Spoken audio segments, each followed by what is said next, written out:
Hello all. டே பார்த்தீங்கன்னா சூப்பராக 5:30க்கே start ஆயிருச்சு. 1 ஹவர் ஒர்க் அவுட்டுக்கு அப்புறமா 7 மணின்றப்போ கருவேப்பிலை ஜூஸ் தான் இன்றைக்கி ஃபஸ்ட்டு மீலாக எடுத்துக்கிட்டேன். கருவேப்பிலை ஜூஸ் பார்த்தீங்கன்னா ஹேர் க்ரோத்துக்கு செம்ம ரிசல்ட் கொடுக்கும். ஒரு 3 மந்த்ஸ்லேயே உங்களுக்கு நல்ல ரிசல்ட் தெரியும். குட்டி மிக்ஸி ஜாரில் ஒரு 2 கை அளவுக்கு கருவேப்பிலை கூட ஒரு அரை கிளாஸ் அளவுக்கு தண்ணி சேர்த்து நல்லா அரைச்சிட்டு இப்போ கப்பில் ட்ரான்ஸ்ஃபர் பண்ணிவிட்டு பார்த்தீங்கன்னா 1/2 கப் அளவுக்கு இந்த ஜூஸ் இருக்கணும். கூடவே 1/2 கப் அளவுக்கு தண்ணி இந்த மாதிரி ஆட் பண்ணிக்கிட்டால் குடிக்கிறதுக்கு கொஞ்சம் நல்லாயிருக்கும். நீங்கள் விருப்பப்பட்டீங்கன்னா ஃபில்டர் பண்ணி கொஞ்சம் ஹனி கூட ஆட் பண்ணிக்கலாம். இதோடவே ஒரு ஆம்லா கொஞ்சமாக ஜிஞ்சர் சேர்த்து அரைச்சாலும் டேஸ்ட் நல்லாயிருக்கும். உங்களுக்கு மோர் குடிக்க பிடிக்கும் அப்படின்னா கூடவே இதோட மோர் கூட நீங்கள் ஆட் பண்ணி அந்த மாதிரியும் எடுத்துக்கலாம். அது இன்னுமே நல்ல ரிசல்ட் கொடுக்கும். பட் நான் தயிர் மோர் இதெல்லாம் குடிக்க மாட்டேன். ஸோ அதனால தான் இந்த மாதிரி ப்ரிஃபர் பண்ணுறேன். So after completing first drink green ஜூஸ்க்கு அப்புறமா ஒரு 8:30ன்ற டைமில் என்னோட ரொம்பவே நியூட்ரிஷனான ஃபுல் பேக்கடு பிரேக்ஃபாஸ்ட் தான் எடுத்துக்கிட்டேன். இன்றைக்கி பிரேக்ஃபாஸ்ட்க்கு பார்த்தீங்கன்னா ஒரு பவுலில் 1 கப் அளவுக்கு முளைக்கட்டின பச்சைப்பயிறு எடுத்திருக்கேன். முளைக்கட்டின பச்சைப்பயிறு எந்த அளவுக்கு எடுத்தேனோ அதே அளவு பார்த்தீங்கன்னா மாதுளை முத்துக்கள் கூடவே பச்சை வேர்க்கடலை ஒரு டீஸ்பூன் அளவுக்கு ஊற வச்சுருந்தேன், அதை எடுத்துக்கிட்டேன். அப்புறமா ஒரு பனானா எல்லாத்தையுமே சேர்த்துட்டு 1 டீஸ்பூன் அளவுக்கு லெமன் ஜூஸையும் இதில் ஆட் பண்ணிவிட்டு நல்லா மிக்ஸ் பண்ணிட்டேன். வெயிட் லாஸில் இருக்கவங்க நிறையா பேர் பனானாவை அவாய்ட் பண்ணுறாங்க. பட் பனானாவில் நிறையா சத்துக்கள் இருக்குது. பனானாவை அவாய்ட் பண்ணாமல் ஆல்டர்னேட்டிவ் டேஸில் எடுத்துக்கலாம்.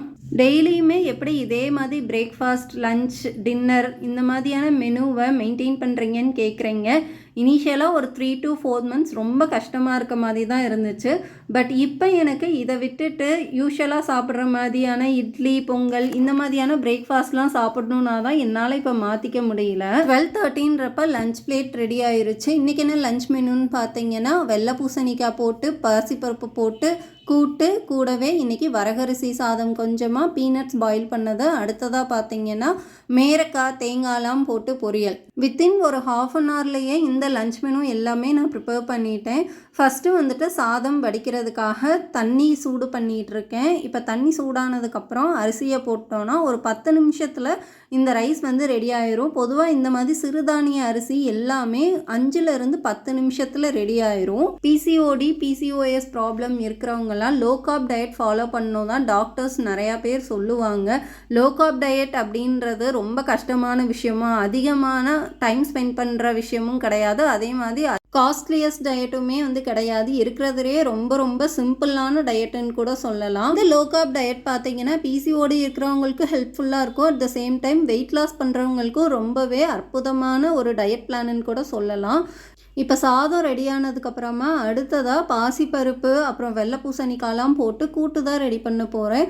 ஸோ அதுக்கு ஒரு குக்கரில் 1/2 மணி நேரம் ஊற வச்சிருந்த 1 கப் அளவுக்கு பாசிப்பருப்பு சேர்த்துட்டு 1 டீஸ்பூன் மஞ்சள் தூள், 1 டீஸ்பூன் மிளகாய்த்தூள், 1 சிட்டிகை பெருங்காயத்தூள், கூடவே பீனட்ஸ் பாயில் பண்ணியிருந்த 1 கிளாஸ் அளவுக்கு தண்ணி சேர்த்துட்டு 1 கப் அளவுக்கு வெள்ளை பூசணிக்காவை கட் பண்ணி வச்சுருந்தேன். அதையுமே இப்போ சேர்த்துட்டு குக்கரை க்ளோஸ் பண்ணி ஒரு 4 விசில் வேக வச்சு எடுத்துக்கலாம். இந்த ப்ரிப்பரேஷன் டைம் பண்ணிகிட்ருக்கப்பவே பார்த்தீங்கன்னா மேரக்காவும் சைட் பை சைடாக கட் பண்ணி எடுத்து வச்சுட்டேன். இன்றைக்கி நான் சூஸ் பண்ணியிருந்த வெஜிடபிள்ஸ் பார்த்தீங்கன்னா 2மே நீர் காய்கறிகள் தான். வெள்ளை பூசணிக்காவுமே நிறையா நீர்ச்சத்து உள்ள காய்கறி, அதே சமயம் பார்த்தீங்கன்னா மேரக்காவுக்குமே நிறையா நீர்ச்சத்து இருக்குது. இப்போ பார்த்தீங்களா இந்த அளவுக்கு ஒரு 4லேருந்து 5 விசில் விட்டோம் அப்படின்னா நல்லா மசிஞ்சிரும். இப்போது ஒரு கரண்டி வச்சு நல்லா இதை மசிச்சு விட்டுக்கலாம்.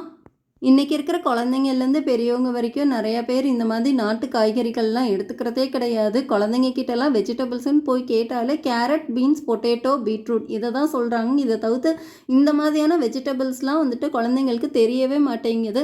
பட் என்னை பொறுத்த வரைக்கும் சின்ன வயசுலேருந்தே குழந்தைங்களுக்கு இந்த மாதிரியான வெஜிடபிள்ஸ் எல்லாத்தையுமே கொடுத்து பழக்கணும். என்ன தான் நமக்கு ஹெல்த் இஷ்யூஸ் இருந்து மெடிசின் எடுத்தாலுமே ஃபுட்டில் கரெக்ட் பண்ணல அப்படின்னா மெடிசின்ஸ் எப்போவுமே ஹெல்ப் பண்ணாது. ஃபுட்டு தான் ரொம்ப ரொம்ப இம்பார்ட்டண்ட்டான விஷயம்.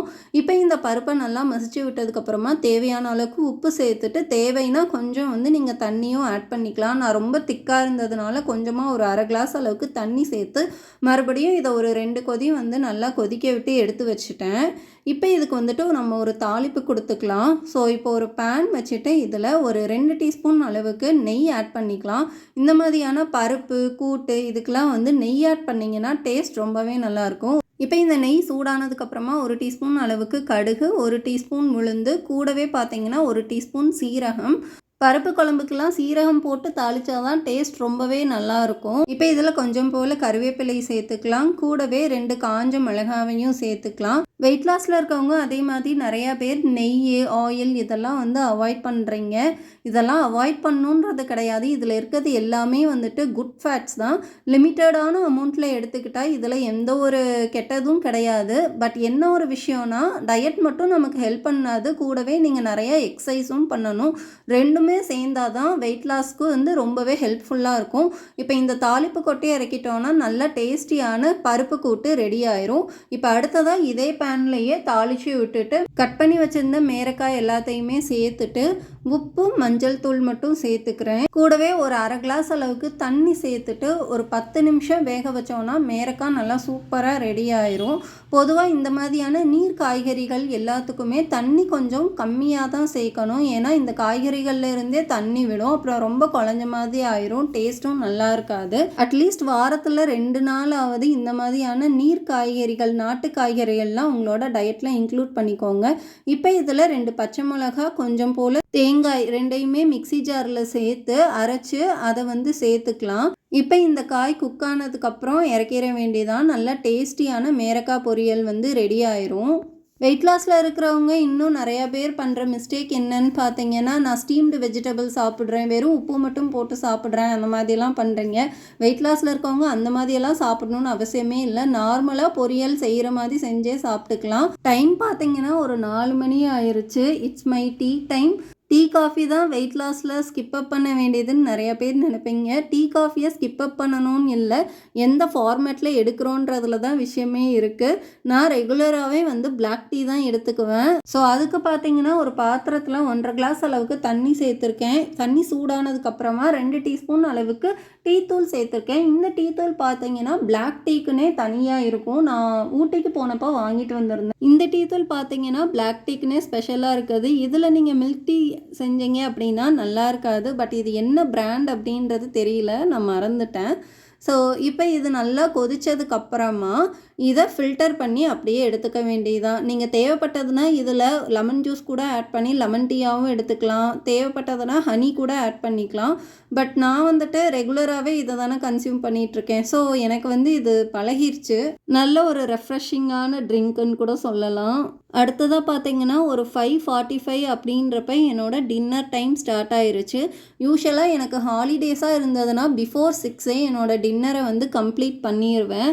பட் இன்கேஸ் எனக்கு ஒர்க்கிங் டேவாக இருந்துச்சு அப்படின்னா ஒரு 6:30 ஆர் 7 அதுக்குள்ளேயே வந்து கம்ப்ளீட் பண்ணிடுவேன். டின்னர் டைம் தான் ரொம்ப ரொம்ப இம்பார்ட்டண்ட். நம்மளோட டின்னர் டைமுக்கும் பெட் டைமுக்கும் இடையில 2.5 hours to 3 hours கண்டிப்பாக வந்துட்டு டைம் இருக்கணும். அந்த டைம் இன்டர்வல் தான் வந்துட்டு ஃபுட் டைஜஷனுக்கு ரொம்பவே ஹெல்ப்ஃபுல்லாக இருக்கும். சாப்பிட்டதுக்கப்புறம் அப்படியே போய் தூங்கணும் அப்படின்னா அது டைஜஷனில் இருந்து கட் ஹெல்த்லேருந்து நிறையா ப்ராப்ளம்ஸ் வரும்.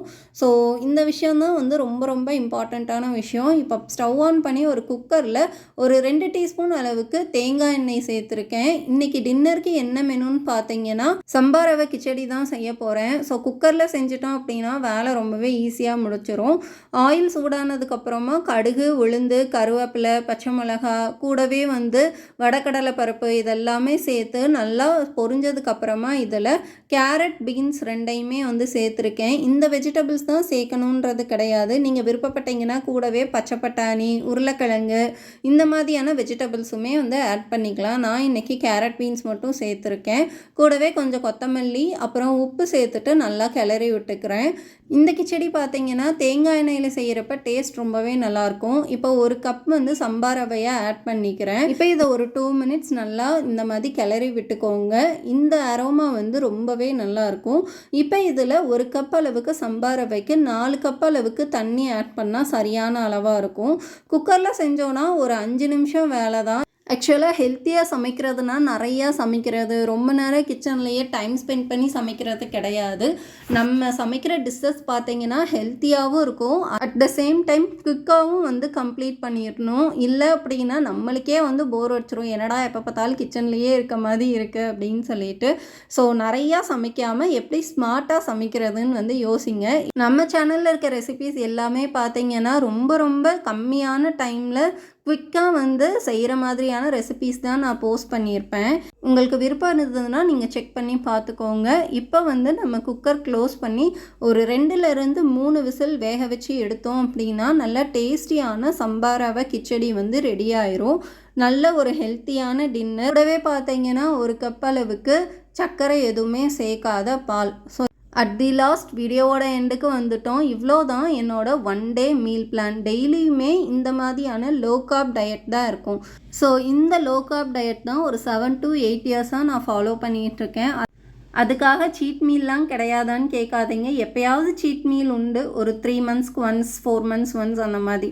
தேங்க்யூ ஃபார் வாட்சிங். வீடியோ பிடிச்சிருந்தா மறக்காமல் சப்ஸ்கிரைப், லைக் அண்ட் கமெண்ட் பண்ணிடுங்க. Keep supporting me.